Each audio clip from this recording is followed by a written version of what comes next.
വിശ്വസനീയ വിലക്കുറവും വൻ ഓഫറുകളുമായി multi ഫ്യൂച്ചറിലും offer republic. രണ്ട് mask ഉണ്ടോടാ? എന്റെ മാസ്കിന്റെ വെള്ളയോട്ടായിരിക്കാടാ ഉണ്ടെങ്കിൽ താടാ. അതിന് നീ ഏതാ?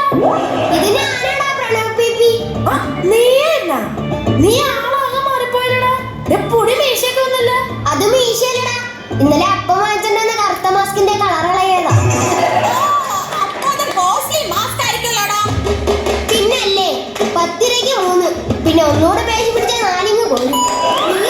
താമസിച്ചതേ 2 കൊല്ലം കഴിഞ്ഞ് സ്കൂൾ തുറക്കുക. ഇന്നെങ്കിലും നിനക്ക് നേരത്തിനും നേരത്തിലും വന്നോടെ. എനിക്ക് വഴിതെറ്റിപ്പോയടി.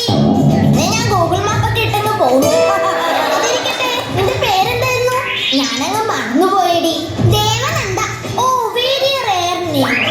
അല്ലടി, നിന്റെ അച്ഛന്റെ പേരെന്തായിരുന്നു? Aneesh Kumar. Oh, very rare name. Online class ആയിരുന്നു നല്ലത്. അതാവുമ്പോ വല്ല അച്ചപ്പോ കുഴലപ്പോ വല്ലതും കഴിച്ചിരിക്കാൻ. വിചാരമേ ഉള്ളോ? നിനക്കത് പറയാം.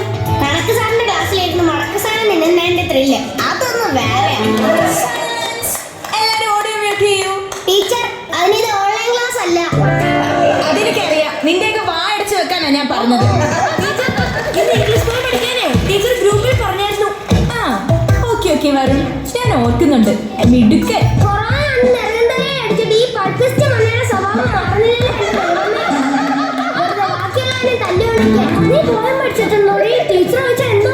എന്റെ ബാഗിൽ ഉപ്പിലിട്ട നെല്ലിക്കുണ്ട്. അതും വായിലിട്ടുകൊണ്ട് തേനീയ ഭാവത്തിൽ ഒറ്റയിരിപ്പങ്ങിരിക്കണം. കണ്ടാ ടീച്ചർക്ക് പോലും കരച്ചിൽ വരണം. അച്ഛാതി എക്സ്പ്രഷൻ ആയിരിക്കണം. എല്ലാവരും പോയം പഠിച്ചിട്ടുണ്ടല്ലോ. അഭിനവ്, ആദ്യം ആ പോയം ഒന്ന് ചൊല്ലു. എന്താ അഭിനവ് ചോദിച്ചത് കേട്ടില്ലേ? ഇപ്പൊ നിനക്ക് റേഞ്ച് കിട്ടുന്നുണ്ടോടോ? ഓരോരോ ഉടായ്പ കൊണ്ട് വന്നോളും. ഓൺലൈൻ ആണെങ്കിലും ഓഫ്ലൈൻ ആണെങ്കിലും എന്ത് ചോദിച്ചാലും വായപ്പൊളിച്ചങ്ങ് ഇരുന്നോണം. പിന്നെ ഓൺലൈൻ ക്ലാസ് ആക്കുവോ? ഇനി ഓൺലൈൻ ക്ലാസ് ആക്കിയ പഠിപ്പിക്കാൻ വേറെ ടീച്ചറെ നോക്കിക്കോണം. നീയൊക്കെ കാണുന്ന എന്റെ 3 ഫോണിന്റെ ഡിസ്പ്ലേ പൊട്ടിയത്. അത് ടീച്ചറെ ക്ലാസ് പോകണമെന്ന് കരുതിട്ട് ടെസ്റ്റ് എടുത്ത് ഫോണിൽ എറിഞ്ഞിട്ടല്ലേ? അത് ഞങ്ങളുടെ കുറ്റാണോ? അതൊക്കെ പോട്ടെ, നമുക്ക് ക്ലാസ് തുടങ്ങുന്നതിന് മുമ്പ് ഒന്ന് റിലാക്സ്ഡ് ആവാം. അത് വേണോ ടീച്ചറെ? നമുക്ക് നേരിട്ട് ക്ലാസ് തുടങ്ങിയാൽ പോരെ? എനിക്ക് പഠിക്കാൻ എത്ര ഉണ്ടെന്നെങ്കിൽ വല്ല പറമ്പിൽ പോയിരിക്കണോ? എനിക്ക് റിലാക്സ് ആവണം ടീച്ചർ. ഓക്കെ, നിങ്ങൾ പഠിച്ച് വലുതാവുമ്പോൾ ആരാവണമെന്നാണ് ആഗ്രഹം? എനിക്ക് ഡോക്ടർ. അതാവുമ്പോ ഫുൾ ടൈം വായുമ്പൊളിച്ചിരിക്കാലോ. ടീച്ചർ, എനിക്ക് പഴുത്താവണം. നീ പൈലറ്റാകുമ്പോ നമ്മളോട്ട് റബ്ബറിന് തിരിച്ചടിക്കാൻ വരുവളിയാ. വെറുതെ വേണ്ടല്ലേ, ചായ അടിക്കാൻ തരാം. ഞാൻ ഫ്ലൈറ്റ് ഓടിക്കുന്ന പൈലറ്റ് ആവുന്ന കാര്യമാണ് പറഞ്ഞത്. അതിന് ഫ്ലൈറ്റ് ഓട്ടിക്കല്ലേ പറപ്പിക്കല്ലേ? അതുപോലെ അറിയത്തില്ല മണ്ണ്. മതി, എല്ലാരും നിർത്തിക്കേ. കുട്ടികളെ, നിങ്ങൾ മനസ്സിലാക്കേണ്ട മറ്റൊരു കാര്യമാണ് ശുചിത്വം. അവ വന്നിട്ടില്ല ടീച്ചറെ. ആര്?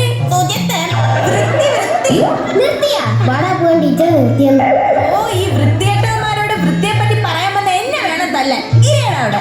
കുട്ടികളെ, ഇത് കോവിഡ് കാലമാണ്. ഒരാളിൽ നിന്നും മറ്റൊരാളിലേക്ക് രോഗം പകരാതിരിക്കാൻ നമ്മൾ ചില മുൻകരുതലുകൾ എടുക്കണം. ഇത് നമ്മുടെ ഫോം വിളിക്കുമ്പോ കേൾക്കുന്ന ഡയലോഗല്ലേ? ഇത് പറയാൻ വേണ്ടിയാണോ ടീച്ചർ ക്ലാസ്സിൽ വന്നത്? ഇത് പറയാനായിരുന്നെങ്കിൽ ടീച്ചർ ഫോം വിളിച്ച് പറഞ്ഞാൽ പോരായിരുന്നോ? ഹലോ മാഡം, പൊടിക്ക് നടക്കണം. 2 കൊല്ലം വീട്ടിൽ ഇരുന്നപ്പോഴത്തേക്ക് നീക്ക് വലിയ ആളുകളായി പോയോ? ടീച്ചറെ വേണ്ട കേട്ടോ. ഒരു മാധ്യമ പ്രവർത്തകയോടൊക്കെ സംസാരിക്കുമ്പോ ഇച്ചിരി കൂടെ മര്യാദയാവാം. മാധ്യമ പ്രവർത്തകയോ? ഈ പൊടിക്കുപ്പിയോ? അതെ, സ്വന്തമായി ചാനലുള്ള ഒരു മാധ്യമ പ്രവർത്തക. ഏത് ചാനൽ? കുളത്തിട്ടാട്ടി വ്ലോഗ്സ് യൂട്യൂബ് ചാനലാണ്. എത്ര സബ്സ്ക്രൈബേഴ്സ് ഉണ്ട്? 3. ഇവിടെ അപ്പനും അപ്പന്റെ പെങ്ങളും സുഭദ്രയും.